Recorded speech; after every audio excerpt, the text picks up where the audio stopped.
I wanted to go through the NASA's appropriation bill and really kind of explain what this means in terms of a few systems, because hello chat, we finally actually have funding to NASA for EUS, the Exploration Upper Stage.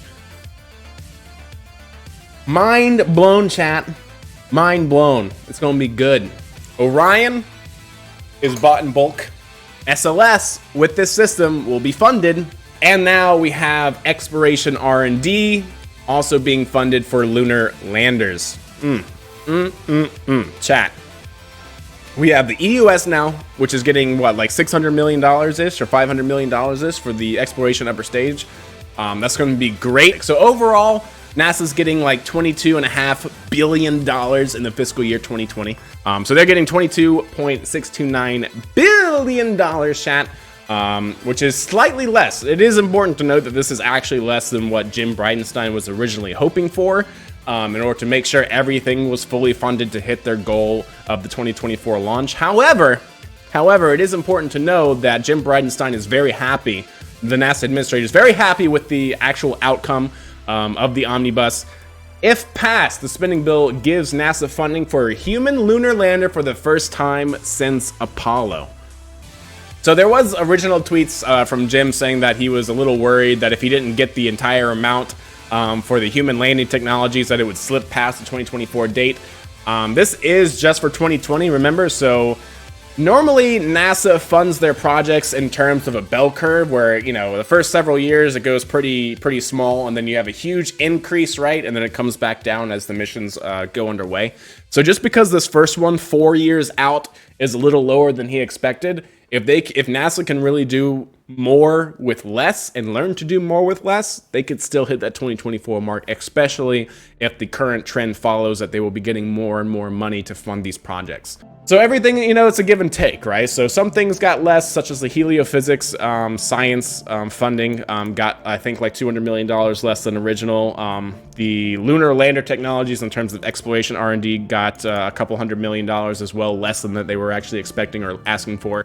But some of the things that I really wanted to talk about in terms of what actually comes out of this appropriations bill, chat, what actually gets funded. First and foremost, X-59 QueSST, the quiet supersonic transport system. X-59, which is being developed right now by Lockheed Martin. This is all about going towards the project of making supersonic transport actually viable, flying over populated areas. So NASA is dumping now a lot of money into making supersonic transport quieter, basically developing technologies to actually minimize the sound of the sonic booms, or actually in the case of QueSST here, redirecting the sonic boom upward. Instead of it having outward, they actually want to try and redirect it to where it goes upward, also making a smaller sonic boom around the entire vehicle in general. All right, chat, next thing to go through with the NASA Appropriations Committee. If you're not familiar with this is pretty cool technology. NASA has been working on for like a decade a project known as Restore-L. Restore-L is a on-orbit servicing system. They've actually had components of Restore-L on the ISS for a very long time, testing the optical navigation system. A lot of companies, a lot of startup companies, we're all interested in developing technologies to make it nice, easy, quick, clean, to launch a system that can go up, dock to a satellite, switch out its components, repair it, refuel it, take over its pointing requirements if need be, deorbit it if need be. This has been like the holy grail for satellite operations for a very long time. Why hasn't it been done? Because there's no actual business case. Again, we talked about this in the first episode. There's no actual business case for doing on-orbit servicing, chat. Where it actually makes sense is geostationary orbit. But in order to get something out to geostationary orbit, you need a bus-sized robotic servicing system to go out there, latch onto it. That's going to cost you hundreds of millions of dollars, and then you better make that a reusable system. Otherwise, who's going to actually pay for their system to be serviced? Might as well just spend another several $100 million to get a new system up there, right? So, there's really no business case. Low Earth orbit, same thing. All the low Earth orbit satellites are pretty tiny in comparison to geostationary bus-sized satellites. So again, Those systems are a lot cheaper, so it doesn't really make sense for a company to want to have to pay for their system to either be deorbited and also you have to remember that no satellite today is actually designed to be serviced. They're not designed to be refueled. They're not designed to actually have their components swapped out. They're not designed to be reused. Right now, on-orbit servicing is like, again, the holy grail. Until like actual regulations pass and other companies take interest other than the government, it's going to be really hard for an actual commercial company to try and make it viable.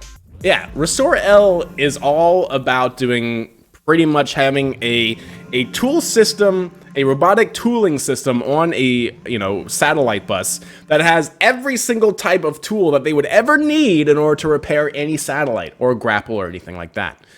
So if you actually looked at the front end of this thing, you have multiple cameras in order to actually do the navigation in space, the optical navigation in space.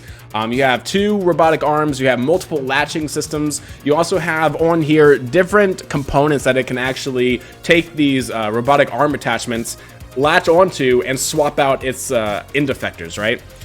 And this is part of the appropriations bill that just passed. They're actually going to be funding a flight for it.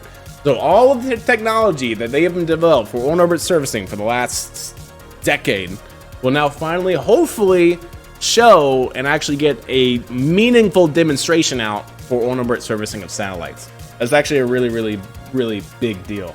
So I wanted to show this video here because this is actually pretty cool. And we'll just let it kind of play in the background. This is the Restore L mission that they are looking to fund. Again, you have this massive honking satellite with all of these super complex robotic arms, attachment systems, optical navigation, and this is what I was talking about. Actually having different systems on board that they can swap out end effectors for. Again, it also requires the design of the actual serviced satellite to be cooperative, at least to a certain degree. Whether it has, end effectors for it to attach to, or having the, really what they're going after, chat, is using the payload attachment fitting that allows it to mate to the rocket, using that as the universal attachment fitting for its servicing capabilities. Which is really smart. I mean, absolutely. But like I said, this is incredibly, incredibly difficult. And again, they have to have all of these tools, such as cutters, in order to get around installation.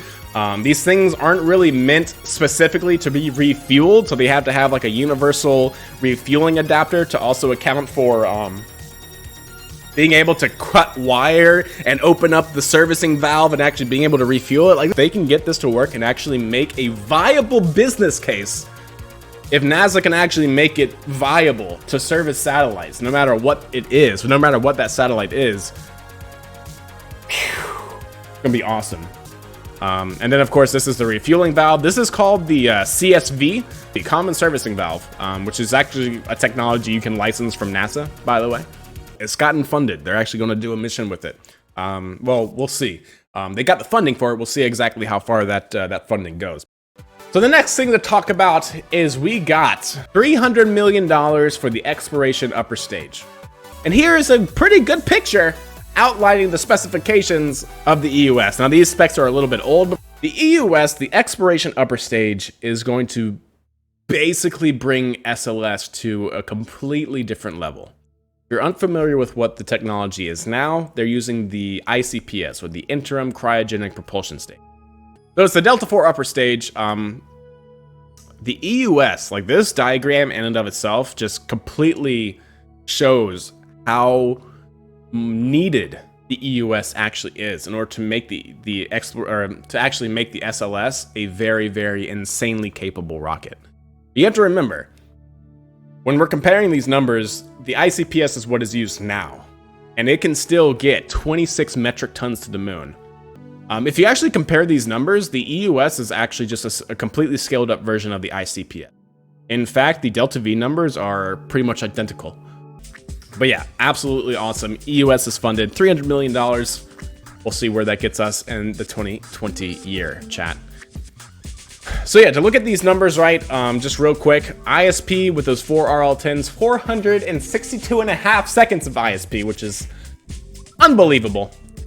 With that close to 100,000 pounds of force coming out of those 4 RL-10s. So we're talking about this with EUS. The Block 1B crew variant, EUS This is the ICPS version. You'll notice how it kind of tapers in, right? EUS version, 37 tons, 81,000 pounds, chat, versus the 26 tons or 57,000 pounds.